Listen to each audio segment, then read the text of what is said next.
الحمد للہ وکفی والصلاة والسلام علی عباده الذین اصطفی، خصوصا علی افضلهم وخاتم النبیین محمد الامین وعلی آلہ وصحبہ اجمعین. اما بعد فقد قال اللہ تبارک وتعالی کما ورد فی سورۃ الاعراف: اعوذ باللہ من الشیطان الرجیم، بسم اللہ الرحمن الرحیم. واتل علیہم نبأ الذی آتیناہ آیاتنا فانسلخ منها فاتبعہ الشیطان فکان من الغاوین. ولو شئنا لرفعناہ بها ولکنہ اخلد الی الارض واتبع ہواہ فمثلہ کمثل الکلب ان تحمل علیہ یلہث او تترکہ یلہث. ذلک مثل القوم الذین کذبوا بآیاتنا فاقصص القصص لعلہم یتفکرون. ساء مثلا القوم الذین کذبوا بآیاتنا وانفسهم كانوا یظلمون. صدق اللہ العظیم. رب اشرح لي صدري ويسر لي امري واحلل عقدة من لساني يفقهوا قولي. اللهم ربنا الهمنا رشدنا واعذنا من شرور انفسنا. اللهم ارنا الحق حقا وارزقنا اتباعه وارنا الباطل باطلا وارزقنا اجتنابه. اللهم وفقنا لما تحب وترضى. اللهم ربنا افرغ علينا صبرا وتوفنا مسلمين آمین یا رب العالمین. گزشتہ جمعے میں ایک دو نکات جن پر میں کچھ عرض کرنا چاہتا تھا ان کے ضمن میں کچھ نہیں کہہ سکا، اور جو آخری نقطہ میری گفتگو کا تھا وہ بھی میں سمجھتا ہوں کہ شاید پوری طرح واضح نہیں ہو سکا تھا. میں نے گزشتہ جمعے میں CTBT پر دستخط کو ایٹمی دھماکوں کے ضمن میں سجدہ سہو سے تعبیر کیا تھا. اس کے ضمن میں جو میری تفصیلی گفتگو تھی، جس کے بارے میں یہ تاثر بھی مجھے ملا، خود مجھے بھی احساس تھا کہ مجھ پر کچھ نا امیدی کا زیادہ غلبہ اور اس کی کیفیات جو ہیں ان کا میرے خطاب میں بھی یقیناً ظہور ہوا. لیکن یہ کہ بہرحال اس کا جو مواد ہے، جو بھی میں نے عرض کیا تھا، وہ اپنی جگہ پر درست ہے، اور وہ الحمدللہ کہ جو تازہ ندائے خلافت آ گیا ہے، موجود ہوگا باہر، اس میں وہ میری تقریر کا خلاصہ پورا آ گیا ہے. البتہ جو میں نے آخر میں عرض کیا تھا اس کا نقطہ کہ یہ اصل مسئلہ ہے کیا ہمارا. آج ہی یا کل کسی خبر کی سرخی یہ دیکھی ہے، وہ پاکستانی معیشت کے حوالے سے شاید BBC نے الفاظ استعمال کیے ہیں کہ ایسے ہے جیسے موٹر سائیکل میں پیٹرول ختم ہو جائے تو پھر وہ انجن جو ہے اس کا وہ ناکنگ کرتا ہے، کچھ چلتا ہے نہیں چلتا ہے، چلتا ہے نہیں چلتا ہے. یہ معاملہ معیشت کے حوالے سے تو اب بہت نمایاں ہو گیا ہے، لیکن ہماری پوری قومی زندگی، ہمارے پورے یہ 50-51 برس در حقیقت اسی کیفیت کے غماز سے، گویا کہ ابھی ہمیں نشان منزل نہیں ملا ہے، ہم بھٹک رہے ہیں. اقبال کا شعر فوراً ذہن میں آیا ہے: نشان راہ دکھاتے ہیں جو ستاروں کو، طرف گئے ہیں کسی مرد راہ داں کے لیے. بھٹک رہے ہیں، کوئی راستہ نہیں مل رہا، بس کچھ چلے پھر رک گئے، کچھ چلے پھر رک گئے. یہ جو صورتحال ہے واکنگ کی، اس کا میں نے تجزیہ کیا تھا کہ اس کا اصل سبب کیا ہے، جس کو پہلے بھی میں ایک عقدہ لا ینحل، پاکستان کے نیشنل ایگزسٹنس کا ایک ڈائلیما کے عنوان سے لکھ چکا ہوں استحکام پاکستان نامی اپنی تالیف میں. اب میں نے اسے ذرا مختلف عنوان دیا ہے. یہ ڈائلیما، یہ عقدہ لا ینحل دو چیزوں کے مابین، یعنی جو ہارنز آف دی ڈائلیما کہلاتے ہیں، وہ کیا ہے؟ ایک طرف وہ رول ہے جو مشیت ایزدی میں پاکستان کے لیے مقدر ہے، معین ہے، اس کی ڈیسٹنی ہے. یہ لفظ وہ استعمال کر رہا ہوں جو سن 30 میں علامہ اقبال نے استعمال کیا تھا خود پاکستان کے ظہور کے لیے، کہ مجھے یقین ہے کہ یہ تقدیر مبرم ہے، یہ ڈیسٹنی ہے کہ ہندوستان کے شمال مغرب میں ایک آزاد مسلمان ریاست قائم ہوگی. وہی لفظ میں نے استعمال کیا، یہ ڈیسٹینی ہے. پاکستان کا ایک خاص رول ہے مشیت ایسٹی میں، اور وہ یہ ہے کہ اسلام کے عالمی غلبے کی جو اسکیم ہے، اللہ تعالیٰ کی جو تدبیر ہے، یہ اس کے سلسلے کی اہم کڑی ہے. اب ایک طرف تو یہ ہے، دوسری طرف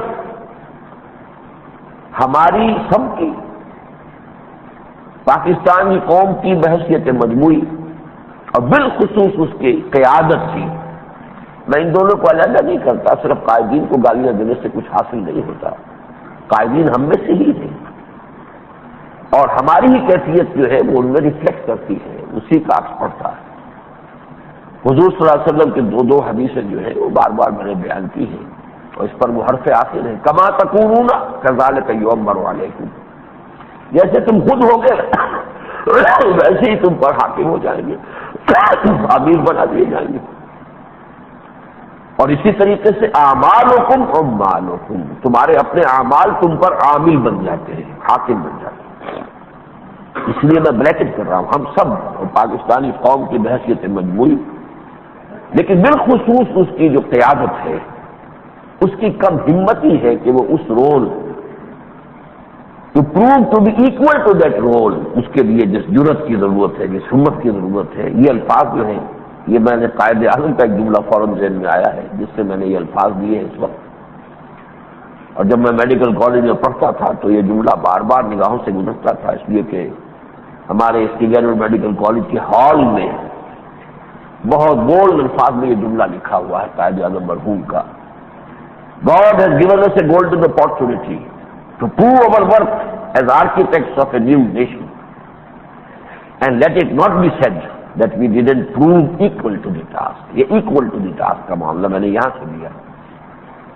قائد اعظم نے فرمایا کہ اللہ تعالیٰ نے ہمیں ایک سنہری موقع دیا ہے کہ ہم ثابت کر سکیں کہ ایک نئی قوم، نئی ملک کی تعمیر میں کی صلاحیت ہمارے اندر ہے.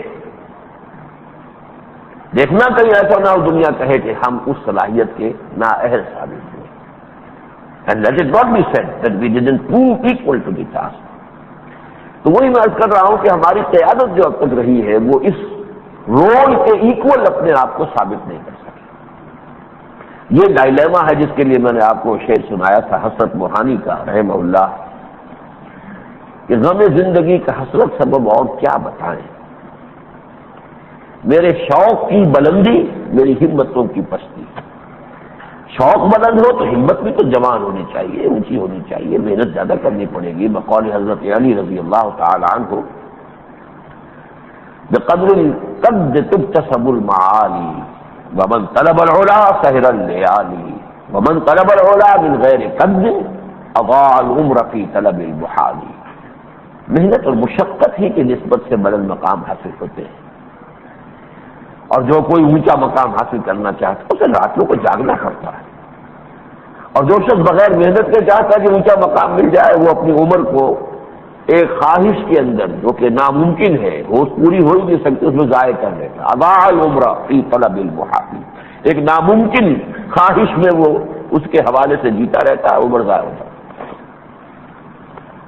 بہرحال اس سلسلے میں ایک بات میں آپ سے کروں گا کہ ایک سوال جو ذہن میں پیدا ہوتا ہے کہ اگر تم کہتے ہو یہ تقدیر مبرم ہے تو 51 برس گزر گئے، پھر یہ صورتحال کیوں ہے؟ اللہ تعالیٰ تو واللہ قادر علی امرہ ولکن اکثر الناس لا یعلمون، اللہ تو اپنے معاملے پر قادر ہے، اللہ قادر ہے. لیکن اس عالم خلق کا تعلق اس نے وقت کے ساتھ رکھا ہے. عالم امر میں وقت کا کوئی تصور نہیں ہے. پیسج آف ٹائم، ماضی، حال، مستقبل کا کوئی تصور عالم امر میں نہیں ہے. آنے واحد میں حضرت جبرائیل یہاں ہوتے ہیں، اسی آنے واحد میں عرش معلیٰ پر پہنچ چکے ہوتے ہیں، وہ امر میں سے ہے. اسی طرح کا معاملہ ارواح انسانیہ کا ہے. بولے روح من امر ربی، یہ جو وقت اور فاصلے اور یہ چیزیں عالم امر میں نہیں ہے، لیکن عالم خلق میں وقت لگتا ہے. بچے کی پیدائش رحم مادر میں 9 مہینے کے لگ بھگ جو ہے وقت گزرے گا، تبھی بچہ ہوگا. اس حوالے سے یہ وقت کی بات ہے، وقت لگتا ہے. اب جس کانٹیکسٹ میں یہ آیت مبارکہ قرآن مجید میں وارد ہوئی ہے حضرت یوسف علیہ السلام کا معاملہ، کہ اگرچہ ان کے بھائیوں نے چورے جان ڈال دیا تھا اس کنویں کے اندر اور سمجھتے تھے کہ ختم ہو جائے گا، یہی مر جائے گا یا کوئی لے جائے گا غلام بنا کے، ساری زندگی گھسٹ گھسٹ کے گزارے گا، اللہ نے کہاں سے کام پہنچا دیا، لیکن آنے واحد میں نہیں پہنچایا، جیل میں بھی رہے، پھر وہ قافلے میں گئے غلام کی حیثیت سے، پھر مصر میں بکے، پھر وہاں عزیز مصر کے گھر میں خادم کی حیثیت سے رہے، پھر ان پر وہ ابتلا اور آزمائش جو ہے وہ اس کی بیوی کی وجہ سے آئی، پھر جیل میں رہے، یہ ساری چیزیں ان مراحل سے گزر کر دیکھیے کیا گزرے ہیں قطرے پہ گوہر ہونے تک، تو قطرہ جو گوہر ہوتا ہے تو اللہ تعالیٰ کی قدرت یہی ہے، اللہ کی سنت یہی ہے، وقت لگتا ہے۔ اور اس کی ایک اور مثال میرے سامنے ہے، قرآن مجید میں ہے سورہ قصص کی 5ویں آیت ہے کہ اس سے پہلے کی آیت میں ذکر ہے کہ فرعون جو ہے وہ بڑا مفسد تھا، اس نے ملک کی آبادی کو 2 حصوں میں تقسیم کر دیا تھا، بنی اسرائیل کو اسے دبایا ہوا تھا، سپریشن کی انتہا، یہاں تک کہ ان کے جو بچے پیدا ہوتے تھے، جو اولاد نرینہ ہے اس کو فوراً قتل کر دیتا تھا، صرف بچیوں کو زندہ رکھتا تھا، وہ تو ہمارے کام آئے گی، خدمت گزاری کریں گے۔ وَنُرِيدُ أَن نَّمُنَّ عَلَى الَّذِينَ اسْتُضْعِفُوا، ہم نے ارادہ کیا کہ ہم احسان کریں ان لوگوں پر جو دبا دیے گئے تھے، جو سپریس تھے، آپریس تھے، ہم نے ارادہ کیا کہ ہم ان پر احسان کریں، اور کیا ارادہ کیا؟ وَنَجْعَلَهُمْ أَئِمَّةً وَنَجْعَلَهُمْ الْوَارِثِينَ، ہم نے فیصلہ کیا کہ انہیں امام بنائے، انہیں وارث بنائے۔ لیکن اللہ کے اس ارادے میں کتنا وقت لگا؟ حضرت موسیٰ کی بعثت ہوئی، کتنے عرصے پھر وہ دعوت دیتے رہے، اس دوران میں سختیاں اور شدید ہو گئی بنی اسرائیل پر، جو لوگ ایمان لائے تھے انہوں نے کہا بھی کہ اے موسیٰ آپ کے آنے سے پہلے بھی ہم پر شدائد تھے اور آپ کے آنے کے بعد بھی ہم تو مصائب میں مبتلا ہیں۔ اس کے بعد پھر یہ ہے کہ جو بھی ہجرت ہوئی، اس کے بعد مرحلہ آیا قتال کا، قوم نے انکار کر دیا، پھر 40 برس گزر گئے، اس کے بعد نئی نسل ابھری اور اس نے پھر قتال کیا، کتنا عرصہ گزرا ہوگا، 50-60 برس گزرے ہیں اس اللہ کے ارادے کے پورا ہونے۔ وَنُرِيدُ أَن نَّمُنَّ عَلَى الَّذِينَ اسْتُضْعِفُوا، یقیناً پھر وہ غالب ہوئے، ان کی حکومتیں بنی، ان کا دور آیا تاریخ انسانی کے بہترین ادوار میں سے، حضرت داؤد، حضرت سلیمان علیہ السلام کی حکومتیں بنی، سب کچھ ہوا، لیکن یہ کسی وقت لگتا ہے۔ تو اس اعتبار سے واللہ غالب علی امرہ ولکن اکثر الناس لا یعلمون، ہمیں مایوس نہیں ہونا چاہیے، لیکن ہوتا یہی ہے، انسان عام جو کہاوت میں ہم کہتے ہیں بندہ بشر ہے، انسانی کمزوریاں ہیں، خلق الانسان ضعیفا، مختلف مواقع پر کچھ مایوسی کا غلبہ ہونا لگتا ہے، اس اعتبار سے وہ غالب کا شعر مجھے بھول جاتا ہے کہ دامان خیال یاد چھوٹا جائے ہے مجھ سے، ٹھہر ہے نا امیدی، کیا ہے نہیں وہ تو مجھے معلوم ہے کیا قیامت سے، خیر اس میں انسان کے اوپر مایوسی کا غلبہ آ جاتا ہے۔ اچھا اب میں ذرا آپ کو بتانا چاہتا ہوں کہ یہ جس کو میں کہتا ہوں مشیت اذنی، یہ مجھے کہاں سے پتہ چل گیا؟ ہو ایم آئی؟ مشیت اذنی جو ہے اس کو جاننے کے 2 ذرائع ہیں، قرآن مجید ہے، حدیث نبوی ہے، علی صاحب الصلاۃ والسلام۔ اللہ تعالیٰ نے اپنے تخلیق کا پورا نظام جو ہے قرآن مجید میں بیان کیا ہے، بعثت محمدی کا مقصد قرآن میں بیان کیا ہے، پھر یہ کہ قیامت کی جو خبریں دی گئی ہیں قرآن کا شاید کوئی ایک بھی صفحہ خالی نہ ہو اس سے، اور قریب قیامت کے زمانے کے جو حالات تفصیلاً بتائے گئے ہیں، اشارات قرآن مجید میں بھی ہیں، لیکن یہ کہ تفاصیل احادیث نبویہ میں ہیں، انہیں ذرا اگر جوڑیں پھر دن میں تازہ کر دیجیے۔ ویسے تو یہ مضامین بہت مرتبہ یہاں بیان ہوئے ہیں، میں شروع کر رہا ہوں ریورس آرڈر میں۔ ہمارا ایمان ہے قیامت آئے گی، اس زمین پر سے اس حیات سے دنیاوی کا خاتمہ ہو جائے گا، کوئی انسان یہاں نہیں بچے گا، وہ تو ہونا ہے، اٹل ہے، شدنی ہے، ہو کر رہے گا، بس یہ ہم نہیں کہہ سکتے کب ہوگا، وقت معلوم نہیں، لیکن ہونا ہے، اس میں کسی شک و شبہ گنجائش نہیں۔ اور جیسا کہ میں نے حدیث پچھلی دفعہ بھی سنائی تھی، حضور کی حدیث، انما بعثت انا وساعۃ الہاتین، ایسے جیسے کہ یہ 2 انگلیاں جڑی ہوئی ہیں، میری بعثت اور قیامت اس طرح باہم ملحق ہیں۔ وہ دور نہیں ہے. اس سے پہلے ایک دور آئے گا، مختصر دور، جو پوری دنیا میں سوائے کفر اور ضلالت کے کچھ نہیں رہے گا. جو بھی اس سے پہلے صاحب ایمان ہوں گے، حدیث میں آتا ہے کہ اللہ تعالیٰ ایک ایسی ہوا چلائے گا جس سے ہر صاحب ایمان کی روح جو ہے وہ قبض ہو جائے گی بڑی آسانی سے. جو شدائد اور مصائب ہیں قیامت کے، یا ایھا الناس اتقوا ربکم ان زلزلۃ الساعۃ شیء عظیم، اللہ تعالیٰ اپنے صاحب ایمان بندوں کو اس زلزلۃ الساعۃ، اس کی شدائد، اس سے بچا لے گا. اس سے پہلے ان سب کی موت واقع ہو جائے. یہ موت بڑی آرام سے، اس کا حدیث میں آتا ہے کہ جیسے بند مشکیزے کے منہ میں سے ایک قطرہ ٹپک جائے، بس اس طریقے سے. اس سے پہلے ایک دور ہے کہ جو پوری دنیا پر خلافت علی منہاج النبوہ کا دور ہے. یہ آج میں نے درمیانی دور بھی بیان کیا ہے، اگرچہ اس سے پہلے کبھی صراحتاً اس کا ذکر نہیں کیا ہے. میں خلافت علی منہاج النبوہ کے بعد قیامت نہیں، اس سے پہلے ایک مرحلہ اور ہے. وہ خلافت رہے گی، پوری دنیا پر قائم رہے گی. 40 برس کا بھی حصہ آتا ہے، اور جو کرسچن ٹریڈیشن میں ہے کہ وہ دور 1000 سال کا ہوگا جس میں پوری دنیا میں روشنی ہوگی. لیکن ہمارے نزدیک حضور صلی اللہ علیہ وسلم کا فرمان زیادہ لائق ہے احتجاج اور لائق اعتماد کی. پوری دنیا پر امن کا، سکون کا، اور جس کے لیے الفاظ آئے ہیں کہ زمین اپنی کوئی برکت نہیں رکھے گی، سب نکال باہر کرے گی، اور آسمان بھی اپنی کوئی برکات نہیں رکھے گا، سب زمین پر برسا دے گا. تمام برکات سماوی عارضیہ جو ہے وہ انسان کو دے دی جائیں گی. امن ہوگا، سکون ہوگا، اطمینان ہوگا. اور یہ دور خلافت علی منہاج النبوہ کا ہوگا. لیکن اس سے پہلے پھر ایک منفی دور ہے، شدائد اور مصائب، خاص طور پر اس میں امت مسلمہ کے لیے. امت مسلمہ کی بداعمالیوں کی ایک بھرپور سزا ہے، جیسے کہ بنی اسرائیل کو ملتی رہی. میں اپنی کتاب میں سابقہ اور موجودہ مسلمان امتوں کا ماضی حال و مستقبل تفصیل بیان کر چکا ہوں. وہ اسیرینز کے ہاتھوں دیور مالڈ، پھر نبوکدنضر کے ہاتھوں کریش کیے گئے، پھر گریکس کے ہاتھوں، رومنس کے ہاتھوں پاؤں تلے روندے گئے.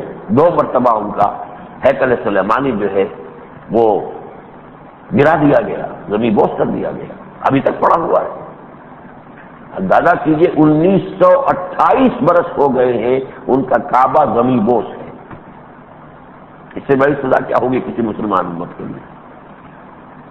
تو جیسے یہ عذاب آئے ہیں، پھر اس صدی میں جو آیا ہے ہٹلر کے ہاتھوں 60 لاکھ یہودی اس نے ختم کیے.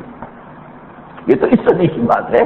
نبوکدنضر کی بات تو پھر بھی آدمی سوچتا پتہ نہیں صحیح ہے غلط ہے، یہ جگہ 2500 برس پرانی ہے. وہ تو حضرت مسیح سے 600 برس قبل کا واقعہ ہے، 2600 برس قبل کا واقعہ ہے. تو اس کے بارے میں تو شاید شکوک کی بات ہو جائے. اس صدی میں جو ہوا وسط میں اس کا کوئی انکار کیسے کرے؟ ایسا ہی ظاہر بات ہے. تو اللہ کی سنت جو ہے تبدیل نہیں ہوتی. ایک فرد سے دوسرے فرد کے معاملے میں یا ایک قوم سے دوسرے قوم، اللہ کی سنت جو ہے لن تجد لسنت اللہ تحویلا. جیسے سزائیں انہیں ملی ویسی ہمیں بھی ملی. اسپین سے ہمارا صفایا کر دیا گیا، کروسیڈرز کے ہاتھوں ہمارے لاکھوں قتل ہوئے، تاتاریوں کے ہاتھوں ہمارے کروڑوں قتل ہوئے، یورپی اقوام کے ہم سب غلام بنے رہے. یہ ساری چیزیں ہم پر بھی آئی ہیں. تو میں لکھ چکا ہوں، حضور کی حدیث میرے لیے کلید بن گئی تھی اس خزانے کو کھولنے کے لیے.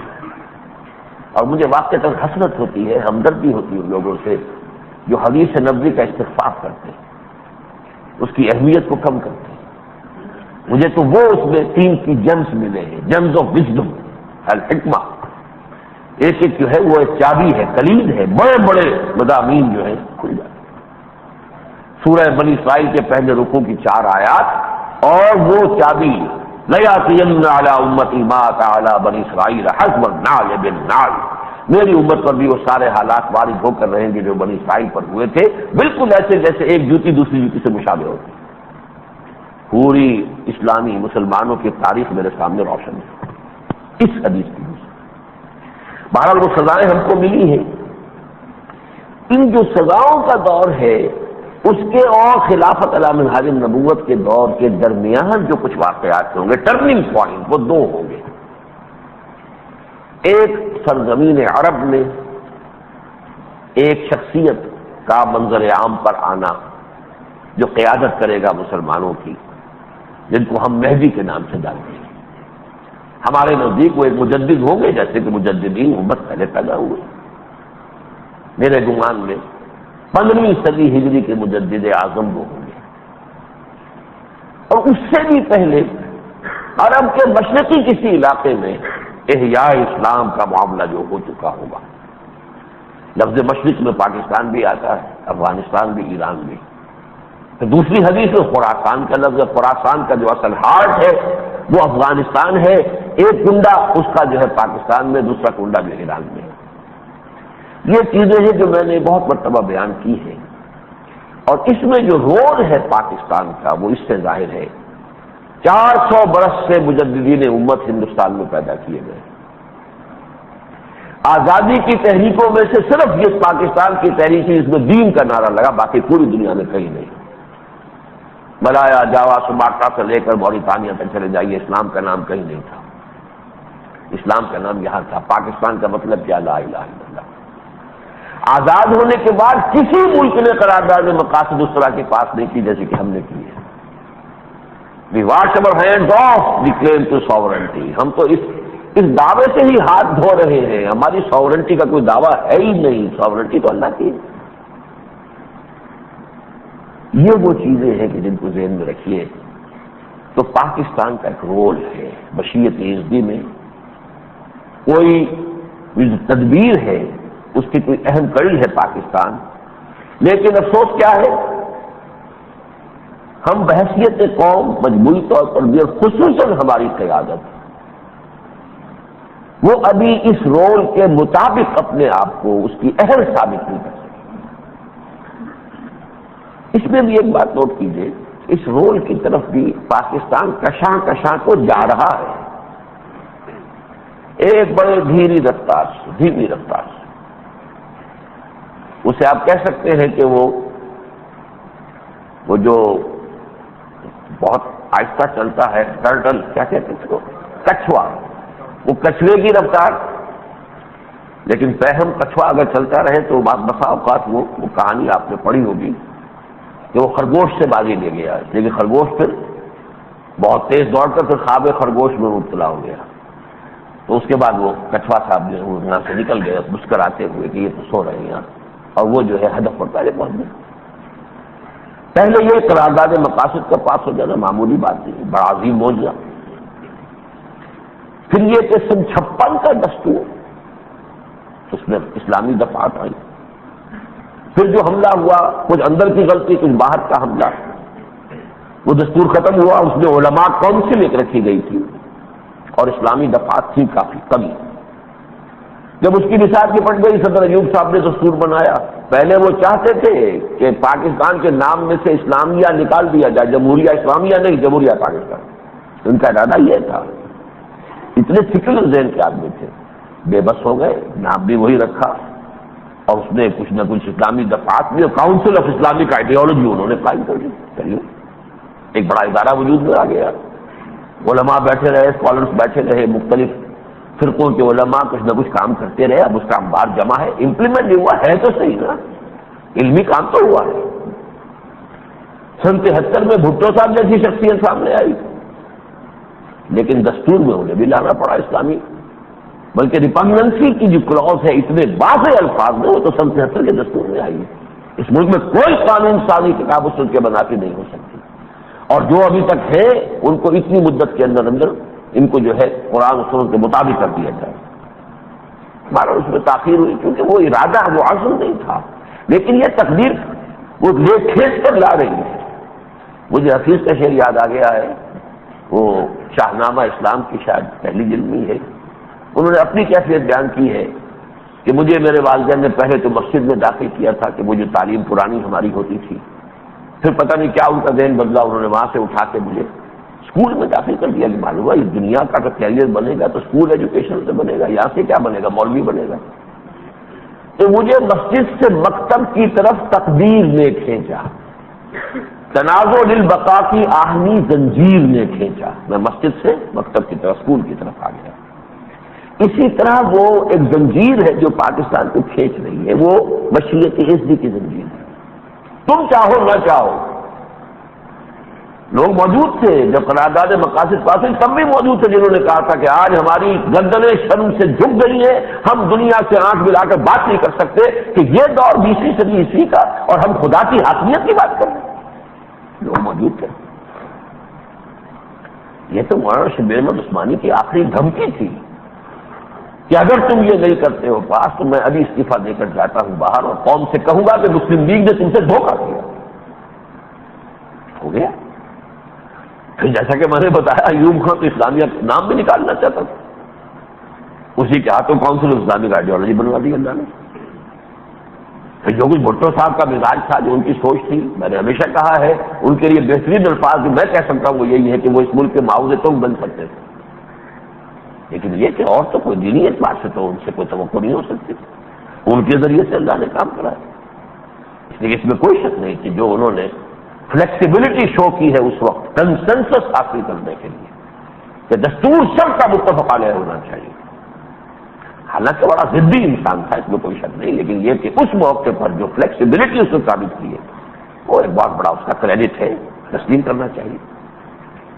بہرحال پھر اس کے بعد ضیاء الحق صاحب آ گئے، انہوں نے قرارداد مقاصد کو پریمبل سے اٹھایا اور دستور میں شامل کر دیا اور ایک فیڈرل شریعت کوڈ بنا دی، اگرچہ ان کی بھی چونکہ نیت پوری نہیں تھی، اس میں ہتھکڑیاں پہنا دی، بیڑیاں ڈال، لیکن میں آپ کو یہ بتا رہا ہوں کہ یہ تنازع البقاء کی آخری زنجیر نے جیسے کھینچا تھا مسجد سے مکتب کی طرف، یہ مشیت حزبی کی زنجیر ہے جو کھینچ رہی ہے انسان، اور ان کے ہاتھوں کھنچوا رہی ہے کہ جن کا اپنا مزاج نہیں ہے، وہ نہ ان کی سوچ وہ، نہ ان کی تربیت وہ، نہ ان کے عزائم وہ، نہ ان کا رہن سہن وہ، کچھ ہے ہی نہیں، ان سے کرا رہے۔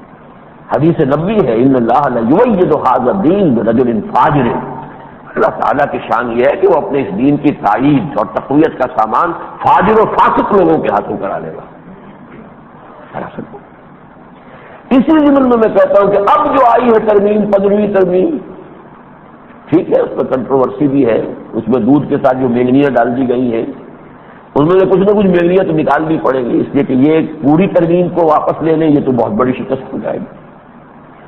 اسی کی عافیت سمجھیں گے کہ اس میں سے کچھ چیزیں نکال کر، اور جو سب سے زیادہ جن کو اعتراض ہے کہ جس سے جو جمہوری بیک گراؤنڈ اس ملک کا ہے، جیسے میں نے عرض کیا تھا پاکستان اس ملک کا باپ ہے، جمہوریت اس ملک کی ماں ہے، تو اس کے حوالے سے جو تقاضے ہیں، پھر اس کا جو ایک فیڈرل کیریکٹر ہے، وفاقی ایک نظام ہے، ان ساری چیزوں کے تقاضے ہیں، پھر جدید ریاست کے جو تصورات ہیں کہ انتظامیہ، عدلیہ اور مقننہ، ان کے مابین ایک توازن ہونا چاہیے، بیلنس ہونا چاہیے، ان میں سے کوئی ایک بھی جو ہے وہ ایسا نہ ہو کہ دوسروں کے اوپر حاوی ہو جائے۔ ان تمام تقاضوں کو ظاہر باتیں ملحوظ رکھتے ہوئے آگے بات چلے گی، لیکن یہ کہ بعد کچھ نہ کچھ تو ہو جائے گا نا، کچھ نہ کچھ ہو جائے گا کہ گویا کہ وہ زنجیر ایک کڑی اور آگے بڑھ جائے گی، چلیے، اور وہ ڈیسائسو نہ ہو، فیصلہ کن نہ ہو، وہ مؤثر ترین نہ ہو، صحیح طور پہ کام نہ ہو، لیکن یقیناً وہ قدم جو ہے، پچھلے قدم جو ہے زیادہ موقت تو ہو جائیں گے کم سے کم۔ مجھے یہاں کے نمازیوں میں سے ایک صاحب کا خط ملا اور بہت ہی مخلص انداز میں انہوں نے لکھا کہ آپ شریعت بل کی مخالفت نہ کریں، آپ یہ کہتے رہے، آپ یہ میں ہرگز مخالفت نہیں کرتا۔ اس کی جو پہلی شک ہے، میں نے پہلے دن کہا تھا سر آنکھوں پر لائق سب تہنیت، لائق سب مبارکباد، اس کے ساتھ جو چیزیں شامل کر دی گئی ہیں آنکھیں بند نہیں کر سکتے، آخر ان تقاضے، ملک کے تقاضے، ملک کی بہتری، یہاں کا استحکام، یہاں کا اتحاد، یہاں کی یکجہتی، یہ چیزیں جو ہے بہت ضروری ہیں، اور یہ کہ بہرحال عہد حاضر کی ایک مثالی ریاست ہم بنانا چاہتے ہیں۔ اب آپ کوئی متحدہ امارات میں سے کسی عمارت کا نقشہ اپنے ذہن میں لے کر آ جائیں اس دور میں، وہ تو لافنگ اسٹاک ہے پوری دنیا میں، سعودی عرب ہو یا امارات ہو، لوگ ہنستے ہیں ان پر کہ یہ بھی کوئی نظام ہے، یہ کوئی حکومت ہے، وہ مثال کیا بنے گی؟ لافنگ اسٹاک، دنیا ہنستے، یہ نظام نہیں، ہمیں تو نظام بنانا ہے کہ جو دنیا کو یہ مثال بنے، عہد حاضر کی مثالی ریاست بنے۔ بھارت میرے نزدیک یہ جو بھی ہے سلسلہ، یہ ثبوت ہے اس کا کہ مشیت حزبی ادھر لے کر جا رہی ہے، خواہی نہ خواہی، چاہو گے یا نہیں چاہو گے، جانا ادھر ہے، جیسے پوری نوع انسانی بھی جا رہی ہے۔ ہر کجا بینی جہان رنگ و بو، وہاں کے از خاکش بروی دار ہوں، یا نور مصطفیٰ اورا بہاس یا عروج اندر تلاش مصطفیٰ، پوری نوع انسانی کا قافلہ ادھر جا رہا ہے۔ اور اسی عمل میں اصل میں ایک اسپیشل رول ہے کہ جو پاکستان کو اللہ تعالیٰ کی طرف سے اسائن کیا گیا ہے۔ اب جو اصل مرحلہ ہے وہ کیا ہے؟ اصل مرحلہ اسلامی انقلاب، اور وہ منہاج نبوی پر صلی اللہ علیہ وسلم۔ اس میں جو پیش رفت ہو رہی ہے، بہرحال ہماری چھوٹی سی کوشش محنت جو بھی ہوئی، ہم نے اس سے تصور کو اجاگر کیا، واضح کیا۔ بالکل یوں سمجھیے کہ یکسوئی کے ساتھ ایک بات کہتے ہوئے، اب اس مسجد میں بھی کہتے ہوئے 20-21 برس سے زائد ہو گئے۔ ویسے تو میرا وہ موقف جو ہے سن 57 سے، جب میں جماعت اسلامی سے علیحدہ ہوا تھا، لیکن یہ کہ اب ہوتے ہوتے وہ بات سب کے سمجھ میں آ گئی، الیکشن کے ذریعے یہاں یہ اسلام کا آنا ممکن نہیں۔ سب سے بڑی چیمپئن جماعت اسلامی، اور اس نے بھی ووٹ نے ٹیک دیا کہ الیکشن کے ذریعے سے نہیں ہوگا، اور بھی لوگوں نے مانا ہے، چاہے وہ الیکشن میں حصہ لیتے ہیں، JUI وغیرہ کہتے ہیں کہ نہیں آئے گا، انقلاب سے آئے گا۔ یہ دوسری بات ہے، ان کی کچھ سیاسی ضرورتیں ایسی جس کے تحت وہ حصہ لیتے ہیں۔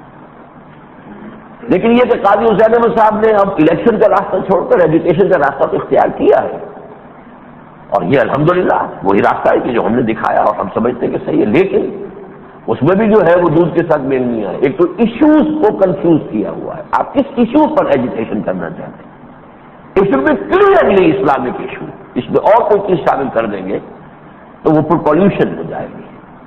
نمبر 2، جن کے ذریعے ایجوکیشن کرانا ان کی تربیت کتنی ہوئی ہے؟ ہجوم کو جمع کر کے جو ہے کوئی اگر ہنگامہ کر بھی دیا گیا، اس سے کوئی خیر برآمد نہیں ہوگا۔ قرآن مجید نے تو ان صحابہ کرام سے کہہ دیا تھا، حل عصیتم ان تولیتم ان تفسدوا فی الارض وتقطعوا ارحامکم۔ دیکھو مسلمانوں، اس کا اندیشہ موجود ہے کہ اگر ان آزمائشوں کی بھٹیوں میں سے گزرے بغیر تمہیں حکومت مل جائے تو تم اپنے ہی رحمی رشتے کاٹو گے اور فساد مچاؤ گے۔ تربیت کی ضرورت ہے۔ حضور کے ساتھ جو مکے سے آئے تھے تو وہ تو بھٹیوں میں سے گزر چکے تھے، تربیت ان کی وہ بھٹیوں میں سے گزر کر ذرے خالص کندن بن چکے تھے، لیکن ابھی بڑی تعداد تو انصار مدینہ کی تھی، انہوں نے تو کسی کو کوئی آزمائش آئی نہیں تھی، جب تک وہ بھی آزمائش سے ادوار میں سے نہ گزر جائیں۔ خام ہے جب تک تو ہے مٹی کا ایک بات تو پختہ ہو جائے تو ہے شمشیر بے اظہار تو، اور اس پختگی کے لیے آگ میں سے بھی گزرنا پڑتا ہے۔ تو خاک میں مل اور آگ میں جل، جب خشت بنے تب کام چلے۔ ان خام دلوں کے عنصر پر بنیاد نہ رکھ، تعمیر نہ کر۔ بات میں سمجھتا ہوں کہ یہ چیز بھی ان پر منکشف ہو جائے گی انشاءاللہ، تو انشاءاللہ ادھر رخ آئے گا اسی وقت، اس کا یقین ہے، ہوگا صرف اسی طریقے سے۔ لا يصلح آخر هذه الامہ الا بما صلح به اولها۔ منہج انقلاب نبوی ہی کو اختیار کریں گے تو ہوگا۔ البتہ تاحال جو ہماری سیاسی قیادت ہے، اور یہ میں دونوں دھڑوں کے اعتبار سے کہہ رہا ہوں، کچھ زمانہ ہمارے ہاں ایسا رہا کہ ایک ہی دھڑا رہ گیا تھا، یونیپولر تھی ہماری سیاست، پیپلز پارٹی تھی اور تھائی کچھ نہیں۔ اس کے بعد دور آیا، بائی پولر ہو گئی، پیپلز پارٹی اور مسلم لیگ۔ میں نے ویلکم کہا تھا کہ جو بھی نظام چل رہا ہے اس میں اس کا بائی پولر ہونا جو ہے، ٹو پارٹی، یہ ضروری ہے۔ اب یہ کہ پیپل پارٹی بہت کمزور ہو گئی ہے، اور یہ لیکن بہرحال ہے، لیکن ان دونوں دھڑوں کے اعتبار سے کہہ رہا ہوں کہ ان کا جو نقشہ ہے وہ ایک تو میں کھینچ چکا ہوں پچھلے جمعے میں، سورہ مائدہ کی آیت نمبر 51 سے،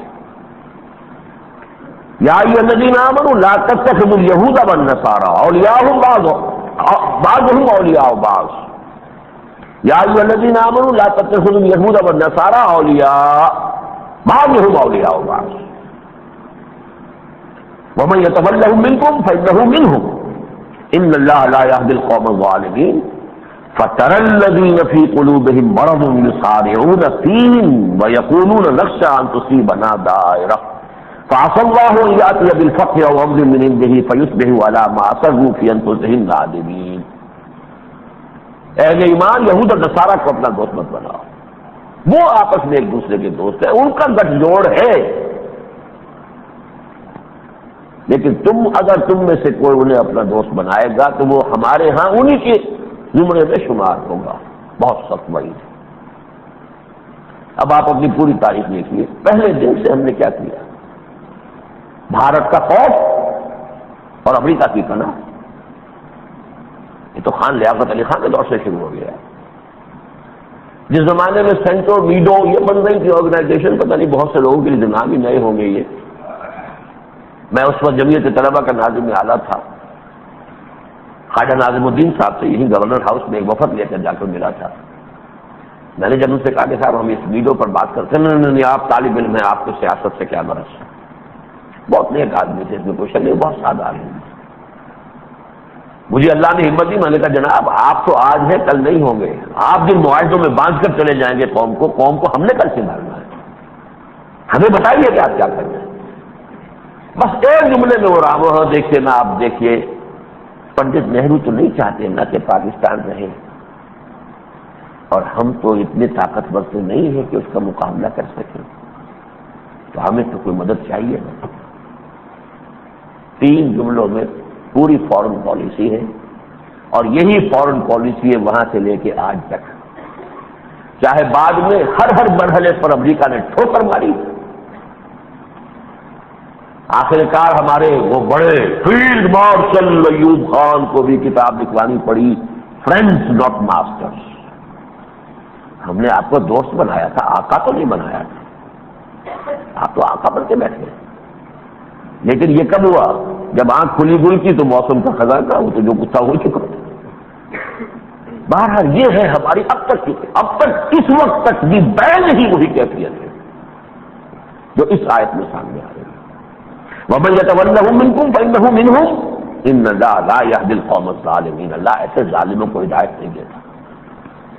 فَتَرَى الَّذِينَ فِي قُلُوبِهِم مَّرَضٌ يُسَارِعُونَ فِيهِ. تم دیکھو گے جن لوگوں کے دلوں میں روگ ہے، بیماری ہے، وہ انہی میں گھسنے کے، ایک دوسرے سے آگے نکلنے کی کوشش کر رہے ہیں، ان کو راضی کرنے کے لیے.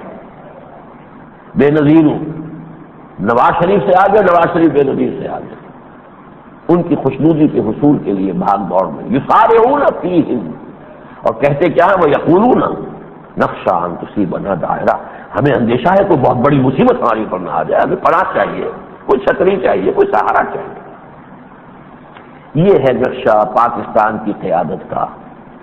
قائد اعظم کا تو انتقال بہت جلدی ہو گیا تھا، لیکن اس کے بعد سے لے کر آج تک 48 میں ان کا انتقال ہو گیا، یا 98 ہے، پوری 50 برس کی ہماری قومی زندگی کا نقشہ جو ہے قیادت کا، وہ ان الفاظ میں ہے. اور اس کا دوسرا نقشہ جو ہے وہ قرآن مجید کی ان آیات میں ہے جو میں نے آج شروع میں پڑھی ہے.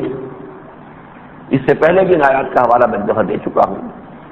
آیات نمبر 175 1 سے 77 تک سورہ اعراف. وَاتْلُ عَلَيْهِمْ نَبَأَ الَّذِي آتَيْنَاهُ آيَاتِنَا. ذرا اے نبی ان کو اس شخص کا واقعہ سنائیے جسے ہم نے اپنی آیات عطا کی تھی. جو آیات سے معلوم ہوتا ہے یہ ایک شخص تھا بنی اسرائیل میں، بہت عالم، زاہد، متقی، ولی اللہ، صاحب کرامات بزرگ. یہاں پہ الفاظ میں آیات نا کے دونوں معنی ہو سکتے ہیں کہ اپنی جو آیات مطلوع ہیں جن کو کہ ہم پڑھتے ہیں، وہ تورات کی آیات و قرآن کی، اور ایک آیات اللہ کی طرف سے نشانی آتی ہے. معجزات کو بھی آیات کہا گیا، کرامات بھی آیات. ہم نے اسے نوازا تھا. فانسلخ منہا، وہ اس کو چھوڑ کر بھاگ نکلا. فاتبعہ الشیطان، تو شیطان اس کے پیچھے لگ گیا. شیطان برے کو گھر تک پہنچاتا ہے. پہلے نہیں اس کا داؤ چلتا، لیکن جب خود آدمی جو ہے نکلے، وہ حق کے راستے کو چھوڑے، پھر شیطان اس کے پیچھے لگ جاتا، پھر وہ اسے پہنچا کر رہتا ہے آخری انتہا تک. تو اتبعہ الشیطان فکان من الغاوین، اور پھر وہ انتہائی گمراہ لوگوں میں سے ہو گیا. کیسی بلندی، کیسی پستی. وَلَوْ شِئْنَا لَرَفَعْنَاهُ بِهَا، اگر ہم چاہتے تو اسے اور بلندی عطا کرتے، ان آیات کے ذریعے، ان کرامات کے ذریعے اس کے روحانی مدارج اور مراتب اور بلند کرتے. وَلَٰكِنَّهُ أَخْلَدَ إِلَى الْأَرْضِ، لیکن وہ بدبخت تو زمین کی طرف دھستا چلا گیا. زمینی خواہشات، ایک عورت کے چکر میں پھنس کر، جیسے بل کلنٹن صاحب کا حشر ہوا ہے، ویسے یہ ڈٹائی کی انتہا ہے. جب دی ڈیول از ڈیو، اس کا جو ہے اسے دینا پڑتا ہے کہ خراج تحسین. میرے بڑے بھائی جو ہیں وہ خاص انداز میں کہا کرتے ہیں، ان کا ایک خاص انداز ہے گفتگو کا، بندہ ٹھیٹ چاہیے. آج کی دنیا میں جب تک آدمی ڈھیٹ نہ ہو کامیاب نہیں ہو سکتا. آپ اگر حساس ہوں گے تو گھر بیٹھ رہیے، پھر آپ کا دھندا نہیں چلے گا، کام نہیں چلے گا. بندہ ڈھیٹ چاہیے. تو ڈھٹائی کی انتہا اس وقت جو ہے وہ مسٹر کلنٹن ہے، سول سپریم پاور کے صدر۔ بہرحال یہی مسئلہ اس کے ساتھ ہوا تھا، وَلَٰكِنَّهُ أَخْلَدَ إِلَى الْأَرْضِ۔ لیکن اس آیت کے جو اگلے ٹکڑے ہیں وہ بہت ہیں۔ ذَلِكَ مَثَلُ الْقَوْمِ الَّذِينَ كَذَّبُوا بِآيَاتِنَا، یہی مثال ہے اس قوم کی بھی جو ہماری آیات کا انکار کرے۔ یہ فرد کا معاملہ نہیں ہے، صرف یہ قوم کی حیثیت سے ہم پر یہ چیز چشمہ ہو رہی ہے۔ پاکستان، اس کا ماضی، اس کی آیات، اس کی علامات، وہ جو میں نے گنوائی ہیں مختصر طور پر، لیکن یہ کہ ہم ان سب کو چھوڑ کر اور امریکہ کی گود میں ان کا سہارا، انہی کے تابع، انہی کو خوش کرنا، سہارا انہی کا، مدد بھی انہی سے، یہ سارا کچھ۔ اور وہ ان کا حال یہ ہے، میرا یہ حال بوٹ کی ٹو چاٹتا ہوں میں، ان کا یہ قول دیکھ میرے فرش پر نہ رینگ، ہم ان کے فرش پر رینگ رہے ہیں ان کا بوٹ کا ٹو چاٹنے کے لیے، قدم بوسی کے لیے، اور وہ ڈانٹ رہے، ٹکرا رہے۔ یہ ہے در حقیقت وہ مثال جو دی مثلا القوم الذین کذبوا بآیات، بڑی مثال ہے اس قوم کی جس نے کہ ہماری آیات کو جھٹلایا۔ یہ ہمارا ماضی ہے، یہ آیات الہیہ ہیں، کشا کشا تقدیر ہمیں اسے لے کر بھی جا رہی ہے ادھر، لیکن یہ ہے کہ ہم خود اپنے رخ کو بدلنے کے لیے، اپنی سوچ کو بدلنے کے لیے تیار نہیں۔ بہرحال اس وقت صورتحال جو ہے وہ یہ ہے کہ ملک جو ہے وہ 50 برس کی غلط اقتصادی منصوبہ بندی اور غلط اقتصادی پالیسیوں جمع خیانت اور غمن کا طوفان، اس کے نتیجے میں اقتصادی بحران کا شکار ہے۔ بحران انتہائی ہے، دیوالیہ ہم ہو چکے ہیں، نہ تسلیم کریں ڈٹائی میں تو بات اور کوئی صورت بچاؤ کی نہیں۔ ایک وشیس سرکل میں آئے ہوئے ہیں ہم، 300 ارب کا ڈیفیسٹ ہو ہر سال آپ کے بجٹ میں، بمشکل بھاگ دوڑ کر کے 300 ارب فراہم کرے، 300 کا ڈیفیسٹ ہے، کہاں سے لائے؟ قرضوں سے، قرضہ ہر سال بڑھے گا، اس کا سود بڑھے گا، قرضے کی قسط دینی پڑے گی، اور اس طریقے سے ہماری جان جو ہے شکنجے میں آئی ہوئی ہے IMF کے ہر وقت۔ پاکستان جیسا ملک 13-14 کروڑ انسانوں کی آبادی، اس کا ماضی کا حال یہ کس قدر شاندار، اور صورتحال یہ شدید ترین دباؤ ہے، ایک مشن سرکل ہے جس کے اندر ہم پھنستے چلے جا رہے ہیں، اس جال کے اندر۔ ہر آنے والا دن، ہر آنے والا سال اس جال کے جو حلقے ہیں ہمارے گرد اور تنگ سے تنگ، ہماری گردن میں جو پھانسی کا پھندا ہے اور تنگ سے تنگ ہوتا چلا جا رہا ہے، لیکن کوئی راستہ ہمارے پاس نہیں ہے۔ ایک راستہ ہے، اس کے لیے چاہیے جرأت رندانہ کہہ لیجیے یا جرأت مومنانہ کہہ لیجیے، وہ میں بعد میں کروں گا۔ بہرحال اسی کے دباؤ میں ہم اس وقت CTBT پر دستخط کرنے کا فیصلہ کر چکے ہیں، ورنہ کون کرتا ہے؟ کیوں کرتا ہے؟ بھارت کیوں نہیں کر رہا؟ بھارت نے یہی کہا کہ ہم ان پابندیوں کا مقابلہ کر سکتے ہیں، ہمیں کوئی جلدی نہیں، ہم نہیں کر سکتے، ہماری جان پر بنی ہوئی ہے۔ لاکھ کہیں نہیں، اس وجہ سے ہم نہیں کر رہے، اس وجہ سے نہیں کریں، سب جھوٹ، سوائے اس وجہ کے کوئی وجہ ہے ہی نہیں، ورنہ آپ ہی ڈاکٹر کہتے تھے کہ جب تک بھارت نہیں کرے گا ہم نہیں کریں گے، اب کیوں کر رہے ہیں؟ اپنے تھوکے ہوئے کو کیوں چاٹ رہے ہیں؟ جب تک کشمیر کا مسئلہ حل نہیں ہوگا نہیں کریں گے، اب وہ کہاں ہے کشمیر؟ یہ سجدہ چاہ کون کر رہا ہے؟ امریکہ کر رہا ہے یا آپ کر رہے ہیں؟ امریکہ کو کیا ہے؟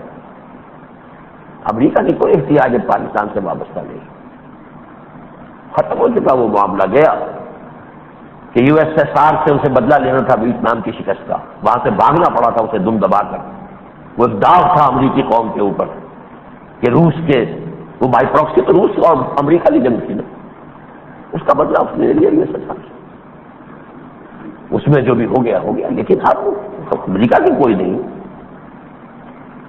اب اس کا ایک ہی حل ہے، اسے جرأت رندانہ کہیں یا جرأت مومنانہ کہنا چاہیے حقیقت میں، اور اس کی کیفیت یہ ہے کہ 1000 دام سے نکلا ہوں ایک جنبش میں، اور وہ ایک جنبش یہ ہے کہ ہاتھ اٹھا دیے جائیں، ہم قرضے واپس نہیں کر سکتے، بڑا ایک اعلان کافی، اور ہم CTBT پر دستخط نہیں کریں گے۔ اب جو ہمیں قسط دینی تھی وہ ہم نہیں دیں گے، ہمیں قرض قسط اسی لیے چاہیے کہ قسط دینی ہے، وہ تو جیسا کہ میں پچھلی مرتبہ بیان کر چکا ہوں 300 بلین اگر آئے گا تو بڑا حصہ تو واپس چلا جائے گا قرضے کی قسط میں اور سود میں، باقی کچھ جیبوں میں۔ آپ نے شاید پڑھا ہو، اب ایک مسلمان بھی تو لارڈ ہے نا، وہاں ہاؤس آف لارڈ جو ہے برطانیہ کا، اس میں کچھ مسلمان بھی آ گئے، تو لارڈ نذیر احمد کا یہ پیغام آیا تھا کہ اگر نواز شریف واقعتاً چاہتا ہے تو سب سے پہلے اپنا سب کچھ قوم کے حوالے کر دے۔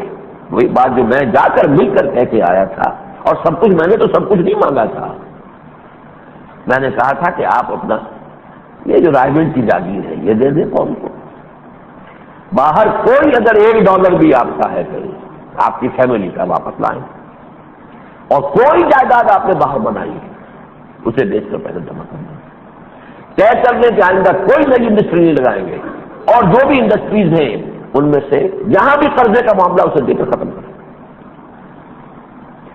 اگر یہ آپ کر لیں اور پھر شریعت لائیں اور پھر یہاں سود کا بھی قلع کما کر دیں تو آپ عمر بن عبدالعزیز کا مقام حاصل کر سکتے ہیں۔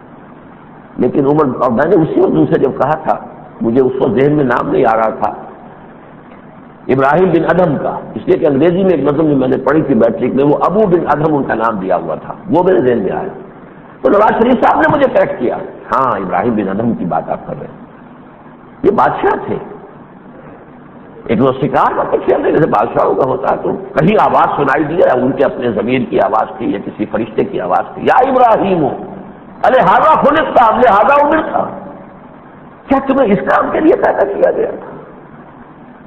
کیا تمہیں اس چیز کا حکم دیا گیا کہ شکار کھیلو اور ایش کرو؟ بس زندگی میں انقلاب آیا۔ وہی ابراہیم بن ادھم بہت بڑی ولی اللہ، بہت بڑے عارف، سب حکومت اور سب چھوڑا، یہ ہوتا ہے، انقلاب آتا ہے، لیکن جب تک شخصی انقلاب نہ آئے، شخصیتیں نہ بدلیں، نظام کیسے بدل جائے گا؟ بہرحال یہ دو کام اگر کر لیں، اس میں جو جیسا کہ میں نے عرض کیا صاف اعلان ہے، ہم دیوانہ نکل چکا ہے، اس میں کوئی جھوٹ ہے ہی نہیں، یہ ساری بھیک مانگ کے کہیں اسلامک بینک سے بھی مانگ کے لائیں، یہیں سے بھی مانگیں، کچھ وہ کویت سے مانگیں، کچھ وہ IMF سے CTBT کے عوض کچھ لے لیں، اور لے کر سارا جو ہے وہ قرض کے اندر واپس کر دیں، اور اگلے سال تو قرض زیادہ ہوگا۔ آپ کو بھیک بھی کوئی ہمیشہ دے سکتا ہے؟ خود ان کا اپنا حال پتلا ہو چکا ہے، تو اسلامک ڈیولپمنٹ بینک بھی دے رہا ہے تو قرض دے رہا ہے، سود پر دے رہا ہے، یہ کیسے چلے گا؟ کوئی راستہ ہے ہی نہیں سوائے اس کے، ایک دفعہ اعلان کر بھی دیں، پھر ہر کے بعد آباد ماں کشتی درا بداختے، پھر جو بھی سختی آئے گی اگر 1-2 سال کی سختی ہے، ہمارے سارے وسائل پھر یہی خرچ ہوں گے، تب ہوں گے ہم سیلف سفیشینٹ۔ اللہ نے غذا بھی ہمیں بنایا ہوا ہے، ہماری ضرورتیں پوری ہو سکتی ہیں۔ تیل کی طرف سے ہمیں مسلمان ملکوں نے جو ہے وہ کھلا دے رکھا ہے کہ قرض کے اوپر جتنا چاہو تیل لے لو، تیل اللہ نے انہیں دیا ہوا ہے، ہماری انرجی کی ضرورت وہاں سے پوری ہو جائے، ہمارے غذا یہاں سے ہو، پھر جو بھی ہے اپنی ڈیولپمنٹ کریں گے، اپنے پاؤں پر کھڑے ہوں گے۔ لیکن یہ کہ اس معاملے میں جو شکل جدت قیادت جا رہی ہے وہ یہی ہے کہ دستخط ہو جائیں گے۔ البتہ یہ بہت اچھی بات سامنے آئی ہے، اپوزیشن نے یعنی پیپلز پارٹی نے جو موقف اختیار کیا میرے نزدیک بہت صحیح ہے، کہ ہم انکار نہیں کرتے CTBT پر دستخطوں سے، لیکن ہمیں بتائیں آپ کا ڈیل کیا ہے، یہ کیا رہا ہے؟ بھارت ڈنکے کی چوٹ کہہ رہا ہے کہ ہمیں سیکورٹی کونسل کی نشست دو، ہمیں جو ہے اس ایٹمک کلب کا ممبر بناؤ، اور مزید بھی کچھ ہمیں کمپیوٹر وغیرہ اور جو بھی ضرورت ہو سکتی ہے فردر ڈیولپمنٹ کی اس کے امپورٹ کرنے کی بھی ہمیں اجازت دو، وغیرہ وغیرہ۔ ہم کیا لے رہے ہیں، کیا مانگ رہے ہیں، کچھ تو بتایا جائے گا۔ اندھی جو ہے اندھی تقلید، بس آپ کو اختیار دے دیا جائے، آخر کس شے کے عوض آپ اتنا بڑا قدم اٹھا رہے ہیں؟ ہمارے جو بھی پرانے جرنیل ہیں وہ سب کے سب متفق نظر آ رہے ہیں کہ نہیں کرنے چاہیے دستخط۔ حمید گل صاحب اس میں سر فہرست ہیں، پھر KM عارف صاحب اس پر اسی موقف کے حامی سامنے آ چکے ہیں، افتخار سروہی صاحب آ چکے ہیں، ایئر مارشل شمیم صاحب آ چکے ہیں کہ نہیں کرنا چاہیے۔ یہ لوگ ہیں جو اپنے ملک کے دفاع وغیرہ کے ضروریات سے واقف ہیں۔ جنرل جہانگیر کرامت صاحب کا بیان بھی بہت عمدہ آیا ہے. انہوں نے بھی تقریباً وہ جو اپوزیشن کا موقف ہے کہ اگر دنیا عالمی طاقتیں ہمیں چاہتی ہیں ان معاہدوں کے اندر ڈالا تو پہلے ہماری سیکیورٹی اور ہماری فلاں کی ضرورت ان کے اس کی کیا ضمانت کس شکل میں دے رہے ہیں وہ دے تو صحیح نا, ہمیں بتائیں تو صحیح ڈیل کیا ہے. لیکن یہ ڈیل والی بات ان کی ہے, میری بات نہیں ہے. میری بات تو یہ ہے کہ ہم ازروئے دین اس پہ پابند ہیں. اعدوا لهم ما استطعتم, جو آیت میں نے آپ کو سنائی پچھلی مرتبہ. ڈیل ہو نہ ہو جہنم میں جائے ڈیل. عطائے تو بلقائے تو نہیں چاہیے ہمیں 3 بلین یا 5 بلین ڈالرز, ہم پیٹ پر پتھر باندھ لیں. ہمیں ہمارے رب کا حکم ہے اعدوا لهم ما استطعتم من قوت ومن رباط الخیل ترہبون به عدو اللہ وعدوہ. یہ حکم ہے. اور الحمدللہ کہ کم سے کم اس ملک میں ایک دارالعلوم ایسا نکلا ہے, دارالعلوم حقانیہ, چونکہ ان کا تعلق ہے اسی جہاد افغانستان سے بیسیکلی. بہت سے لوگ وہاں کے, اکثر جو قائدین ہیں وہاں کے دارالعلوم حقانیہ سے پڑھے ہوئے ہیں. ان کا فتویٰ دیا ہے کہ حرام ہے. باقی بھی جو مذہبی شخصیات ہیں یا جماعتیں ہیں یا ادارے انہیں چاہیے کہ اس پر رائے دیں. باقی یہ کہ یہ جو کچھ ٹی وی سے اور پھر تقریریں وزراء کی, نہیں اس میں کوئی حرج نہیں ہے, اس میں کوئی پابندی نہیں ہے, اس میں یہ کوئی یہ نہیں ہے, اس میں وہ نہیں ہے, تو مجھے اس پر یاد آیا کہ خدا کے واسطے جھوٹی نہ کھائیے قسمیں. ہمیں یقین ہوا, ہم کو اعتبار آیا. آپ جو کچھ کہہ رہے ہیں سچ کہہ رہے ہیں, وہ کچھ نہیں ہوگا اس میں. لیکن مجھے یہ بتائیے کہ اگر کچھ نہیں ہے تو یہ دباؤ کیوں ہے کہ کرو دستخط؟ کوئی تو منطق ہوگی نا. میں نے تو نہیں پڑھا پورا معاہدہ, وہ میں نے چاہا تھا اپنے ساتھی سے کہ انٹرنیٹ سے پورا کا پورا اتار کے ڈاؤن لوڈ کر کے, تو وہ کرو تو بہت لمبا چوڑا, بڑی ٹیکنیکل ٹرمینالوجی ہے اس کی, اس کا تو مسئلہ جو ہے کوئی آسان نہیں ہے. لیکن جنہوں نے اس کا مطالعہ کیا, ہمارے ایوب بیگ صاحب نے بھی مضمون لکھا ہے. ایک مضمون ہم پچھلی مرتبہ شائع کر چکے ہیں طارق مجید صاحب کا, اور ایک ایوب بیگ صاحب جو تجزیہ لکھتے ہیں ہدایت خلاف میں, ان کا آج آ گیا ہے. سوال یہ کہ اگر کچھ ہے ہی نہیں تو پھر یہ دباؤ کیوں ہے؟ کچھ تو ہے جس کی پردہ داری ہے. یہ تو عقل عام کی بات ہے, میں تو ایک لے مین کی حیثیت سے کہہ رہا ہوں, جسے آپ کا جج کی بات ہے. میری تو سمجھ میں یہ بات آتی ہے کہ ساقی نے کچھ ملا نہ دیا ہو شراب میں, اس کے بغیر کاہے کو یہ دباؤ. اور ایک بات جو سیدھی سی سمجھ میں آتی ہے وہ یہ ہے کہ یہ قومیں جو ہیں یہ اس ٹیکنالوجی کی انتہا کو پہنچ چکی ہیں. اصل مسئلہ یہ ہے کہ نیو ورلڈ آرڈر یا نیو ورلڈ آرڈر جو حقیقت اس کی ہے, وہ نہیں چاہتا کہ دوسری اقوام بالخصوص کوئی مسلمان قوم اس میدان میں آ جائے. اصل بات یہ ہے.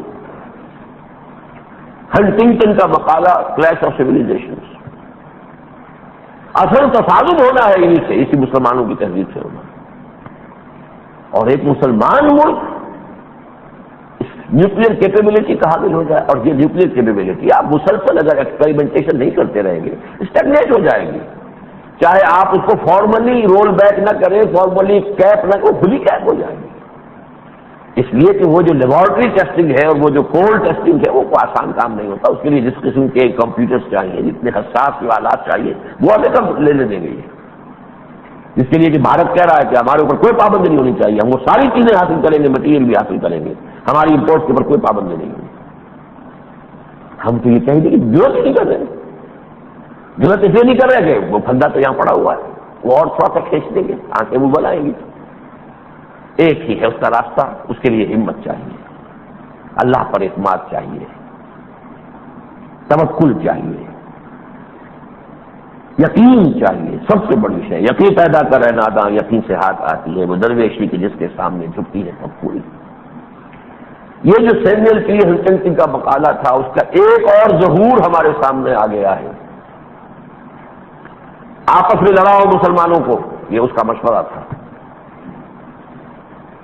اور جو صورت اس وقت بن رہی ہے افغانستان اور ایران کے درمیان, آپ اندازہ کیجئے کس قدر خوفناک صورت حالت دونوں. آج اخبار میں آپ نے وہ لائن دیکھی ہوگی ٹینکوں کی جو تیار کھڑے ہیں گھسنے کے لیے.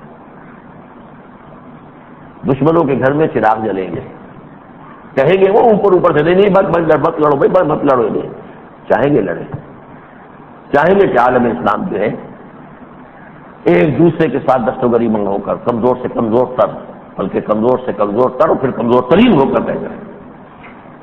اس میں یقیناً طالبان کی قیادت جو ہے اس وقت کی، اس کی اخلاقی ساکھ کو بھی دھچکا پہنچا ہے۔ یہ بات میں پچھلے جمعے کہنا چاہتا تھا، جو وقت کی کمی کی وجہ سے کہہ نہیں پایا۔ ان کا پہلے یہ مسلسل اعلان کرتے رہتا کہ ہمیں کچھ پتہ نہیں، ہمیں کچھ معلوم نہیں، ہمیں کچھ معلوم نہیں، ہمیں کچھ پتہ نہیں۔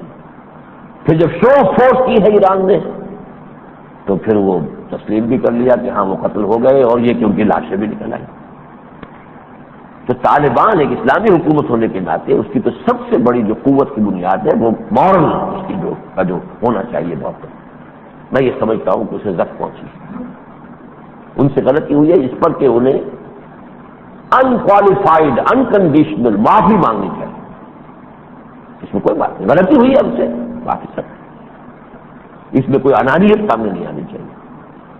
اور دوسرے یہ کہ اس میں پورے عالم اسلام کو وہ رول اختیار کرنا چاہیے جو سورہ حجرات کی آیات میں 9 اور 10 میں آیا ہے، وَإِن طَائِفَتَانِ مِنَ الْمُؤْمِنِينَ اقْتَتَلُوا فَأَصْلِحُوا بَيْنَهُمَا فَإِن بَغَتْ إِحْدَاهُمَا عَلَى الْأُخْرَىٰ فَقَاتِلُوا الَّتِي تَبْغِي حَتَّىٰ تَفِيءَ إِلَىٰ أَمْرِ اللَّهِ فَإِن فَاءَتْ فَأَصْلِحُوا بَيْنَهُمَا بِالْعَدْلِ وَأَقْسِطُوا إِنَّ اللَّهَ يُحِبُّ الْمُقْسِطِينَ إِنَّمَا الْمُؤْمِنُونَ إِخْوَةٌ فَأَصْلِحُوا بَيْنَ أَخَوَيْكُمْ وَاتَّقُوا اللَّهَ لَعَلَّكُمْ تُرْحَمُونَ۔ اگر اہل ایمان میں سے دو گروہ آپس میں لڑ پڑے تو میں صلح کراؤ، پھر اگر ایک زیادتی پر اتر آئے تو لڑو اس سے جو زیادتی پر اتر آیا۔ اب وہ ایک دو فریقوں کے مابین معاملہ نہیں رہا ہے، اب وہ گویا کہ پوری امت کو چیلنج کر رہا ہے، یہاں تک کہ اس کو مجبور کر دو کہ وہ سر جھکا دے، پھر سر جھکا دے تو پھر ان کے درمیان صلح کرا دو عدل کے ساتھ۔ اس میں پاکستان تو اپنی سی کوشش کر رہا ہے، لیکن پاکستان کی کوششیں بے معنی ہو گئی ہے، اس لیے کہ ایران نے پاکستان کو فریق بنا دیا ہے۔ ان کے جو اسپیکر ہیں پارلیمنٹ کے ناطق نوری صاحب، انہوں نے تو کہا پہلے پاکستان کی خبر لو، اس لیے کہ پاکستان کے سہارے پر کیا جو کچھ کیا انہوں نے افغانوں نے، یہ ان کا کون ہے؟